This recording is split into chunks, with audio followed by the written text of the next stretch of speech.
तो एक बार जोरदार तालियों से स्वागत करिए भारत सरकार में मंत्री श्री प्रहलाद जोशी जी का। और मैं चाहूंगी कि इस सेशन के मॉडरेटर गौरव अग्रवाल मंच पर आए और इस सेशन को आगे बढ़ाएं। Thank you.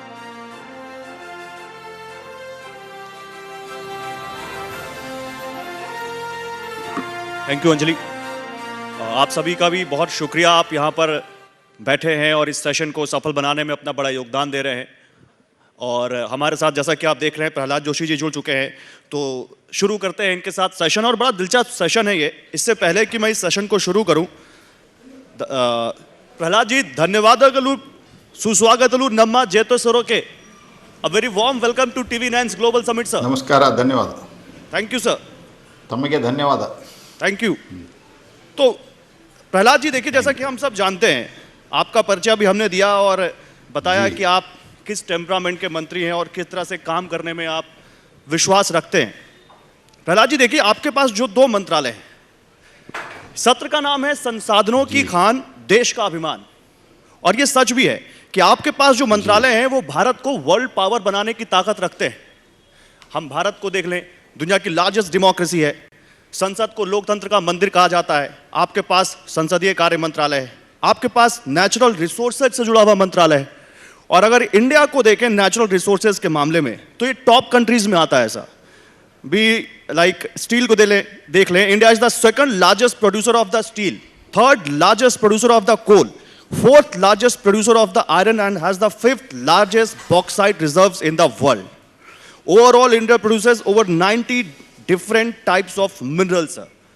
वर्ल्ड पावर बनने में ये दोनों मंत्रालय बहुत मदद कर सकते हैं। तो मेरा पहला सवाल यही है, क्योंकि आज हमने बात की है विश्व गुरु, हाउ फार हाउ नियर, कैसे देखते हैं आप अपने इन दोनों मंत्रालयों को और कैसे आपके ये दोनों मंत्रालय भारत को विश्व गुरु बनाने में आगे बढ़ रहे हैं? आपका ये प्रश्न भी बहुत इंपॉर्टेंट प्रश्न है और जो हमारे मंत्रालय के लिए लीड क्वेश्चन भी है। जहाँ तक मैं समझता हूँ, agricultural minister after agricultural the mines जो है, मिनरल्स जो है देश का, that is the highest economy के लिए हाईएस्ट कंट्रीब्यूट करता है, करना चाहिए। और इसके साथ ही साथ इसके हाईएस्ट एम्प्लॉयमेंट जनरेटर भी यही सेक्टर है। So keeping that in mind, आपने जो बताया, सो फार अराउंड हमारे पास हम 90 मिनरल्स है, अराउंड 90 रिच मिनरल्स कंट्री है भारत। और ये देखते हुए हमारे जो अभी तक जो कुछ भी हुआ था, टोटल हमारा ऑब्वियस जियोलॉजिकल पोटेंशियल, ये तो इसका हुआ था सिर्फ 10% हुआ था।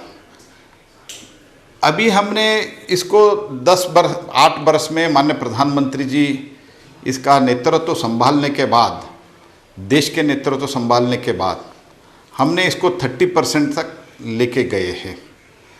और पहले आप जानते हो, इसको ट्रांसपेरेंट सिस्टम भी नहीं था, फर्स्ट कम फर्स्ट सर्व था। इसके कारण बहुत बड़ा घोटाले भी में इसमें है, कोयला भी में हुआ, माइन भी हुआ, सुप्रीम कोर्ट का इंटरवेंशन हुआ बोथ कोयला और माइन में। कोयला मीन्स कोयला अलग विभाग है, इसीलिए मैं कोयला और माइन बता रहा हूँ। कोयला का तो पूरा घोटाला हो के पूरा कैंसिल करना पड़ा जी। और माइन का भी ऐसे ही स्थिति था। इसीलिए हमने एक ट्रांसपेरेंट मेथड माननीय मोदी जी के नेतृत्व में हमने लाया है। और हमारे पास इतना है, फिर भी हमारा माइनिंग इतना कम होता है। आज भी मुझे बोलने के लिए कभी कभी मुझे बहुत हेजिटेशन होता है कि ठीक है, हम कोकिंग कोल इंपोर्ट करते हैं, लेकिन हम कभी कभी थर्मल कोल भी इंपोर्ट करना पड़ता है, क्योंकि इतने बरस तक हमारा जो पोटेंशियल था वो पोटेंशियल हम उपयोग नहीं कर पाए। तो इसके कारण अभी हमने बहुत बड़ा बदलाव लाया है। एक तो ट्रांसपेरेंट मेथड लाया है, और जो इसके लिए बहुत रिस्ट्रिक्शन था, एंड-यूज रिस्ट्रिक्शन था, सिक्योरिटी बहुत ज़्यादा था, और कुछ चंद लोग ही इसमें भाग ले सकते थे। इसलिए इसका जो सिक्योरिटी नॉर्म्स वगैरह हमने इसको सिंगल कम विंडो करके सिस्टम किया आपने एकदम हम ट्रांसपेरेंट सिंगल विंडो सिस्टम। और पहले क्या होता था, माइन लेके बैठते थे क्योंकि फर्स्ट कम फर्स्ट सर्व था, और 10-10 बरस तक 15 बरस तक इसका प्रोडक्शन शुरू नहीं होता था। इसलिए हमने एक तो प्रोडक्शन जल्दी कराने के लिए भी नियम लाया है, और जो शेड्यूल के पहले प्रोडक्शन लाता है नहीं, आपने उनके कोयले लिए की भी बात की। 50% कोयले को लेकर देश में हम- बड़ी बात हुई है प्रहलाद जी पिछले दिनों, मैं उस पर भी आऊंगा, बिकॉज वो बात नहीं करेंगे तो फिर जी। बात अधूरी रह जाएगी। लेकिन मैं उससे पहले कोयले पर आऊं, मैं जी। मॉनसून पर आना चाहता हूं। It is being predicted that monsoon जी। Will be normal to above normal. Monsoon इस बार नॉर्मल या उससे अच्छा ही रहेगा। Okay What can we expect, sir, from the जी। monsoon session? Because parliamentary affairs minister आप हैं। पिछला मॉनसून सत्र देखें तो विपक्ष के हंगामे की वजह से बड़ा खराब गया था सर, और इस बार तो मुद्दे ऐसे हैं, लगता है उससे भी ज्यादा खराब हो सकता है। नहीं, मैं इतना ही कहना चाहता हूं, मैं इसमें ज़्यादा अभी प्रेडिक्ट तो मैं नहीं कर सकता हूं, लेकिन मैं इतना कह सकता हूं कि सरकार लास्ट टाइम भी कहा था और इस बार भी मैं कह रहा हूं, ये मैं पूरे जिम्मेदारी के साथ कह रहा हूं, with all responsibility on my shoulder I am telling, सरकार सभी विषयों के लिए एनीथिंग दे वांट हम चर्चा के लिए तैयार है, क्योंकि हमारा स्थिति मजबूत है, हमारा इंटेंशन ठीक है। माननीय प्रधानमंत्री जी के नेतृत्व में हमारा जो इंटेंशन है, पर्पस है, उद्देश्य है, वो उद्देश्य बहुत क्लियर है। देश के लिए सुशासन और देश को, हमारा प्रधानमंत्री जी एक वाक्य कहा था 2014 में जब पहली बार उनको हमने चुनाया था हमारे पार्लियामेंट्री पार्टी के लीडर के नाते, तब उन्होंने कहा था ये सरकार, हमारा सरकार गरीबों के लिए समर्पित सरकार है। यही मनसा रखते हुए हम काम कर रहे हैं। इसलिए मुझे लगता है अगर वो चर्चा करना चाहते हैं तो नोटिस देने दो। हम कोई भी चर्चा से भागना नहीं चाहते हैं, लेकिन वो चर्चा ही नहीं करना चाहता नहीं, है। लेकिन इस बार तो मुद्दे बहुत I है। leave क्या it इन to सब their पे चर्चा wisdom। होगी? क्या अग्निपथ पर चर्चा होगी? हाँ जी, क्या वो जो क्या क्या क्या जिस तरह से हाँ जी, विपक्षी जो- पार्टी कह रही है, कांग्रेस कह रही है, मैं सीधे नाम लेता हूं, राहुल गांधी को जिस तरह से ईडी के दफ्तर के चक्कर काटने पड़े, महंगाई, फिर आप ज्ञानवापी के मुद्दे पर आइए, आगे बढ़े तो एक मजहबी तनाव भी दिखता है। क्या सरकार इन सभी मुद्दों पर चर्चा के लिए ओपन है? एक तो हम चर्चा के लिए तैयार है, और राहुल गांधी का ईडी के सामने इंक्वायरी के लिए अटेंड होना, ये बहुत क्या एक कौन सा बड़ी बात है? ये चर्चा करना है तो करने दो। ये जब माननीय नरेंद्र मोदी जी मुख्यमंत्री थे, he was in a constitutional position as a chief minister, उस टाइम भी उनको बुलाया गया था, और हमारे आज के गृह मंत्री के ऊपर फर्जी FIR मुकदमा दर्ज करके क्या क्या उन्होंने किया। तब जब हम माननीय प्रधानमंत्री जी कॉन्स्टिट्यूशनल पोजीशन में थे, उन्होंने बोला मैं इस देश के कानून में पूरा विश्वास करता हूं, न्यायपालिका में विश्वास करता हूं, और इंक्वायरी अटेंड किया। इंक्वायरी अटेंड करने के लिए इतना क्यों डरते हैं? अगर वो कुछ गलती नहीं किया है तो इंक्वायरी अटेंड करने के लिए क्यों वो तो ये कहते हैं कि किस बीजेपी नेता को ईडी के चक्कर काटने पड़े। वो ये कहते हैं कि हमेशा विपक्षी पार्टी के नेताओं के ऊपर शिकंजा कसने के लिए एजेंसीज का इस्तेमाल हो रहा है। वो सीधे आरोप लगाते हैं आप पर। नहीं, वो आरोप तो लगाने का उनका काम है, लेकिन अभी देश में कोर्ट है या नहीं, न्यायपालिका है या नहीं? न्यायपालिका को गए थे नहीं कि नहीं गए थे? राहुल गांधी स्वयं गए थे या नहीं गए थे कि मेरा पूरा जो अभी जो इंक्वायरी चल रहा है, FIR हो गए, उसको कैश करो, ऐसे रिक्वेस्ट करते हुए, अपील करते हुए सुप्रीम कोर्ट तक चले गए। सुप्रीम कोर्ट ने क्या बोला? इसमें इंक्वायरी होना चाहिए। जब इंक्वायरी चल रहा है, कोऑपरेट करो। अगर आपके गलती कुछ नहीं है तो देश में तो ऐसा तो नहीं होगा कि आपका गलती हो या नहीं हो, हमारा न्यायपालिका आपको एकदम दोषी ठहराता है, ये तो नहीं होता है ना। तो कम से कम इतना तो समझो, देश में कानून है, किसी को भी ऐसा नहीं हुआ है। इसीलिए कानून के हिसाब से आप कृपया इंक्वायरी फेस करो। इसमें क्यों law and order problem create कर रहे हैं आप लोग? कह रहे हैं कि अगर कुछ गलत नहीं किया तो आप डर क्यों रहे हो? इन लोगों का हाँ, आप तो गलत नहीं किया तो डर क्यों रहे हो? और आपको इसमें प्रॉब्लम क्या है तो समझाइए। What is your problem in going before the ED and replying to the question? आप कह रहे हैं प्रॉब्लम क्या है? यहाँ पूरी कांग्रेस पार्टी सड़कों पर है। जोशी जी, आप कह रहे हैं प्रॉब्लम क्या है? यहाँ पूरी कांग्रेस पार्टी सड़कों पर है।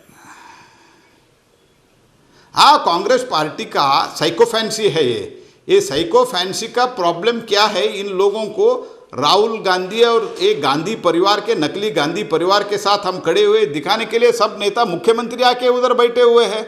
मैं इनका प्रॉब्लम ये है, हम एक गांधी परिवार के, नकली गांधी परिवार के वाले क्या सोचते हैं, हम कानून के ऊपर है, we are more than law, this is what they think, that is the problem, that is the mentality of this Congress party and that परिवार, चलिए इस क्रिएटिंग प्रॉब्लम। ठीक है, अभी आप नकली गांधी कह रहे हैं, इससे पहले आपने राहुल गांधी को नकली ज्योतिषी भी कहा था। राहुल गांधी ने कहा था कि 20 अप्रैल 2022 को मैंने मोदी सरकार से कहा था कि नफरत का बुलडोजर चलाना बंद करो और देश में पावर प्लांट शुरू कीजिए।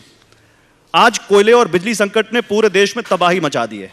तब उनको आपने जवाब देते हुए कहा था कि राहुल गांधी नकली ज्योतिषी हैं। लेकिन देश ने बिजली संकट तो देखा है प्रहलाद जी।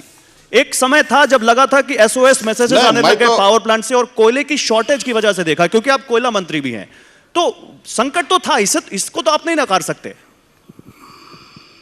और शायद अभी भी स्थिति नॉर्मल नहीं है। एकदम स्पष्ट रूप से मैं आपको एकदम स्पष्ट रूप से बताता हूं कि कोयले का देखो डिमांड, पावर का डिमांड ज़्यादा होने के कारण 6 दिन का 5 दिन का कोयले था, और बीच में वो 4-5 दिन का था, अभी 11 दिन का है। Now it is 11.5 days stock in all TPPs. Average stock हमारा 11.5 डेज का है आज के दिन में। और कोई भी देश के कोई भी भाग में कोयला शॉर्टेज से पावर शॉर्टेज नहीं हुआ, ये मैं दावे के साथ कह सकता हूँ। लेकिन एक माहौल ऐसे क्रिएट किया कि 4 दिन के बाद, 5 दिन के बाद, 5 दिन का कोयला है, सिर्फ 5 दिन का कोयला है, इसका मतलब ये नहीं कि 5 दिन के बाद डार्क हो जाएगा। हमारा डे टू डे बेसिस पर कोयला रिप्लेनिशमेंट होता ही रहता है, हम भेजते ही रहते हैं। ठीक है, इस बार डिमांड बहुत ज़्यादा बढ़ गया और इंटरनेशनल क्राइसिस के कारण, इंटरनेशनल प्रॉब्लम के कारण हमारा जो गैस बेस्ड पावर प्लांट था वो भी बंद हो गया। इंपोर्टेड बेस्ड पावर प्लांट जो अराउंड 4,200 पर टन था वो हो गया 13-14,000 पर टन। इसलिए इंपोर्टेड बेस्ड पावर प्लांट अपने जो प्रोडक्शन था, जनरेशन था, वो बंद कर दिया। इसलिए डोमेस्टिक कोल का प्रोडक्शन, डोमेस्टिक कोल के ऊपर थोड़ा ज़्यादा प्रेशर पड़ा। मैं ये नहीं मानता हूँ कि शॉर्टेज मीन्स हमारा पूरा अंधकार होने वाले था, ऐसे तो माहौल इन लोगों ने खड़ा कर दिया। मैं और एक चीज बोलता हूँ, अप्रैल 20 को के बारे में जो बात करते हैं, उन्होंने कुछ भी नहीं बोला था, कुछ भी नहीं कहा था अननेसेसरली। वो पहले जब थोड़ा कुछ प्रॉब्लम होता है, मैं पहले ही बताया था, ये राहुल गांधी का एक स्टाइल बन गया है। ठीक है, आपकी भी स्टाइल बहुत फेमस है सर, बड़े आप मशहूर हैं अपने स्टाइल के लिए। मुझे एक चीज का जवाब दीजिए, राहुल गांधी क्या कह रहे हैं ये उनकी पॉलिटिक्स हो सकती है, लेकिन इस देश में बड़े बड़े हिस्सों में पावर कट्स हमने देखे हैं। अभी हालात क्या हैं देश में कोयले की आपूर्ति को लेकर? और क्योंकि सालों बाद कोल इंडिया को कोल इंपोर्ट करना पड़ रहा है, बहुत सालों बाद ऐसा हो रहा है, आप ज्यादा बेहतर बता पाएंगे, तो इसका मतलब कुछ दिक्कत है कहीं? मैं आपको ये कहना चाहता हूं, अभी मैंने पहले भी कहा, एज ऑन डेट हमारे पास 11.5 डेज का, ऑलमोस्ट 12 डेज का स्टॉक हमारे पास है जी। और टीपीपीज में आज के दिन में थर्मल पावर प्लांट में 24 million ton, 24.5 million ton stock है। That is equivalent to 11.5 days, almost 12 days का स्टॉक है। इसके साथ ही साथ हमारा कोल इंडिया, कैप्टिव माइंस और सिंगरेनी में ये सब मिला के हमारे पास, और साइडिंग वगैरह रहता है, गुडशेड साइडिंग, कोल इंडिया साइडिंग, ये सब मिला के हमारे पास अराउंड 50-55 मिलियन टन स्टॉक हमारे पास पड़े हुए हैं। ओके। और इस अप्रैल मई में हमारा रिकॉर्ड प्रोडक्शन हुआ है। अप्रैल मई में हमारा प्रोडक्शन हुआ है, आपको मैं फिगर बता तो, नॉर्मली अप्रैल मई में हमारा, अप्रैल और मई मिल के लास्ट टाइम हमारा हुआ था प्रोडक्शन 84 मिलियन टन। इस बार हुआ है 109 मिलियन टन हमारा स्टॉक हम सिर्फ 2 महीने में किया है, मींस 30% ज्यादा हुआ है। बधाई हो सर आपको। राहुल गांधी वगैरह बात करते हैं, नहीं, राहुल गांधी तो जो कह रहे हैं उनकी पॉलिटिक्स हो सकती है, आपको बधाई हो, आपने ज्यादा प्रोडक्शन किया है। लेकिन आप एक लाइन में, मेरे पास क्योंकि समय कम है, सवाल बहुत ज्यादा है, एक लाइन में क्या देशवासियों को भरोसा दे सकते हैं कि अब कोल शॉर्टेज की वजह से पावर कट नहीं होगा देश में? नहीं होगा, मैं ये पक्का ये दावे के साथ कहता हूं। हम हाँ। इंपोर्ट के बारे में मैं ठीक दो है। सेंटेंस मैं कहना चाहता हूं। जी, बोलिए। इंपोर्ट के बारे में हम इंपोर्ट इसीलिए कर रहे हैं क्योंकि गैस बेस्ड पावर प्लांट बंद है। इंपोर्टेड बेस्ड पावर प्लांट जो इंपोर्टेड कोल से ही चलता है वो पावर प्लांट वो ऑलमोस्ट लगभग नहीं चल रहा है। ओके। इसके कारण अगर जब हमारा मानसून शुरू होता है, जब मानसून गैस बेस का क्यों बंद हो गया, ईरान और यूक्रेन के कारण हमको गैस नहीं मिल रहा है इसलिए वो भी ओके। कॉस्टली हो गया, वो बंद हो गया। ठीक है। जब वाटर लॉगिंग वगैरह होता है माइंस में, अगर उस टाइम एकदम हमको प्रॉब्लम ना आए इसलिए हम प्रिकॉशन लेके थोड़ा कुछ इंपोर्ट करके हम जहां से हम ट्रांसपोर्ट कर रहे हैं वहां हम कोयला रख रहे हैं पोर्ट में वगैरह। इसके अलावा हमारा डोमेस्टिक कोल का प्रोडक्शन जब हमारा 2014 में था 577 मिलियन टन, जी। आज है हमारा 818 मिलियन टन हमारा प्रोडक्शन हो रहा है और डिस्पैच हो रहा है। ये तो रिकॉर्ड है मोदी जी के सरकार में, आपको बता रहा हूं दावे के साथ। ग्रेट सर, अच्छा काम कर रहे हैं आप। लेकिन सर चलिए आगे बढ़ते हैं। उत्तराखंड के प्रभारी थे आप, बड़ी शानदार जीत दिलाई आपने पार्टी को जी। और जब आप ये काम कर रहे थे तो इस छोटे से पहाड़ी राज्य ने, ठंडे राज्य ने, जहां लोग जाते हैं गर्मियों में ठंड के लिए, एक देश में बड़ी गर्म हेडलाइन क्रिएट कर दी, यूनिफॉर्म सिविल कोड। और अब जीतने के बाद वहां पर एक ड्राफ्टिंग कमेटी भी बना दी गई है जो इस पर काम कर रही है। मेरा सवाल यह है कि क्या जी। देश की केंद्र सरकार भी इसको लेकर कोई मंथन कर रही, क्योंकि आपकी मैनिफेस्टो में है, क्या इसको लेकर सरकार के क्योंकि राज्य अपने स्तर पर बनाएंगे तो अलग अलग हो जाएगा, क्या केंद्र सरकार भी इसको लेकर कुछ आगे बढ़ रही है? नहीं, जहां तक मैं इसमें इतना ही कह सकता हूं, उत्तराखंड में प्रभारी था जैसे आपने कहा, और जब हमने बैठ के उत्तराखंड के इकाई के साथ बैठ के सोच समझकर उधर के नेतृत्व ने निर्णय किया है उत्तराखंड में हमको ये यूनिफॉर्म सिविल कोड लाना है। तो उधर तो चल रहा है, बाकी देश का जो हमारा नेतृत्व at the appropriate time appropriate decision will be taken. अभी तो मैं इसके ऊपर ज्यादा कमेंट नहीं कर सकता हूं क्योंकि ये मेरे दायरे के बाहर है। Because it's in your manifesto sir, that is why I asked. No, that's okay and appropriate decision and जो कुछ भी हमारा मैनिफेस्टो में है वो मैनिफेस्टो हम लागू करने के लिए हमने मैनिफेस्टो लाते हैं भारतीय जनता पार्टी, और जैसे पार्टियों के साथ मैनिफेस्टो ऐसे दिखाने के लिए और रखने के लिए नहीं लाते। जो कुछ भी मैनिफेस्टो में है और जब उसको हमको करना है हमारा नेतृत्व डिसाइड करके हम करते हैं जरूर। विपक्ष को मना पाएंगे? नहीं, मैं इतना ही कह रहा हूं, मैं अभी हम कर रहे हैं ये नहीं बता रहा हूं। मैनिफेस्टो में जो हमारा है, मैनिफेस्टो में जो कुछ भी है वो हम इंप्लीमेंट करने के लिए प्रतिबद्ध है, इतना ही मैं कह रहा हूं। मैं यूनिफॉर्म सिविल कोड ये स्पेसिफिक नहीं मैं बता रहा हूं, मैं इतना ही बता रहा हूं। उत्तराखंड का हमारा कमिटमेंट है, हम उधर इंप्लीमेंट करेंगे, लेकिन whatever we have said in the manifesto that will be implemented. That is my simple statement. I am not telling that वो इसी में नहीं, हम आप चिंता मत करिए सर, जो आप कह रहे हैं उसी तरह रखेंगे, आप चिंता मत करिए, जो आप कह रहे हैं वही डायरेक्ट जा रहा है। मुझे ये बताइए सर, अब पार्लियामेंट्री अफेयर्स मिनिस्टर हैं, लोकसभा में तो आपके पास नंबर्स हैं, राज्यसभा में तो आपके पास नंबर्स नहीं है, पूरे बहुमत नहीं है, फिर भी आप वहां से बिल्स पास करा ले जाते हैं, ये कौन सी जादूगरी है? नहीं, इसमें जादूगरी तक थोड़ी है। तो हम सब पार्टियों से हमने इतना कह सकता हूं, मैं माननीय मोदी जी के नेतृत्व में हम डेमोक्रेसी में पूरा विश्वास करने वाले लोग हैं, प्रजाप्रभुत्व में।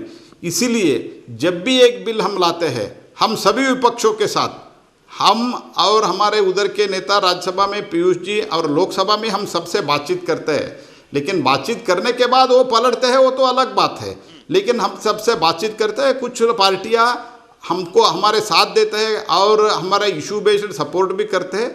इसलिए हम फ्लोर कोऑर्डिनेशन माननीय प्रधानमंत्री जी के मार्गदर्शन में हमने अच्छी तरह से फ्लोर कोऑर्डिनेशन करके हम बहुत इंपॉर्टेंट बिल पारित किया है, आगे भी वो होता रहेगा। मेरे पास समय कम है, एक आखिरी सवाल पूछता हूं। आप दक्षिण भारत से आते हैं और केंद्रीय संसदीय कार्य मंत्रालय की हिंदी सलाहकार समिति के अध्यक्ष हैं और हिंदी बहुत अच्छी बोलते हैं आप, लेकिन ये साउथ इंडियन स्टेट्स में कभी कभी हिंदी को लेकर, कर्नाटक में भी हिंदी को लेकर ये विवाद क्यों उठता है? ये सारी अनेकता में एकता जो हमारे देश का जो मंत्र है उसके साथ क्यों नहीं चल सकता? ये मुझे 1 मिनट आप समय दीजिए, मैं आपको बताता हूँ। मैं इतना स्पष्ट हूँ, जो रीजनल लैंग्वेज है वो कन्नड़ हो, तमिल हो, तेलुगु हो और कोई भाषा हो, उस राज्य में उस भाषा के लिए फर्स्ट प्रायोरिटी रहना चाहिए। ये तो हमारा स्पष्ट अभिमत है और लोकल लैंग्वेज को बढ़ावा देना चाहिए, भारतीय लैंग्वेज को बढ़ावा देना चाहिए। लेकिन हमारा स्पष्ट अभिमत यह है कि जब इंग्लिश के प्लेस में इन प्लेस ऑफ इंग्लिश, मैं भी कभी कभी अंग्रेजी इसीलिए यूज़ करता हूँ क्लैरिटी के कारण।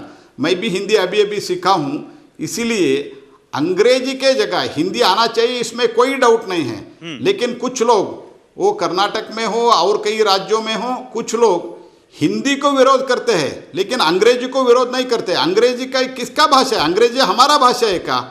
इनका नाना पिताजी का भाषा है क्या? मेरा नाना पिताजी का भाषा भी नहीं है। ये अंग्रेजी भाषा अंग्रेजियों का है।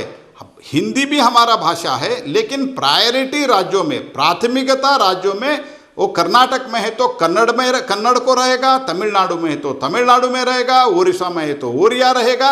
लेकिन जब नेशनल लेवल पे हम बातचीत करते हैं, उसमें हिंदी भाषा का प्रयोग करने के लिए कोशिश करना चाहिए, स्पष्ट अभिमत है मेरा। लेकिन इधर जो करते हैं कुछ लोग अपने अपने कुछ पॉलिटिकल एजेंडा चलाने के लिए करते हैं। ओके, देखिए, और मैं भी मानता हूं कि सभी भाषाओं का सम्मान होना चाहिए, इसलिए मैं पूरी तैयारी करके आया हूं कि मैं आपका धन्यवाद भी कन्नड़िगा में ही करूं।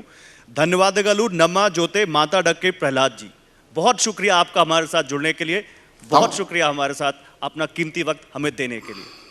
एक बार जोरदार तालियां हो जाए प्रहलाद जोशी जी के लिए, बहुत अच्छा लगा। Thank you sir.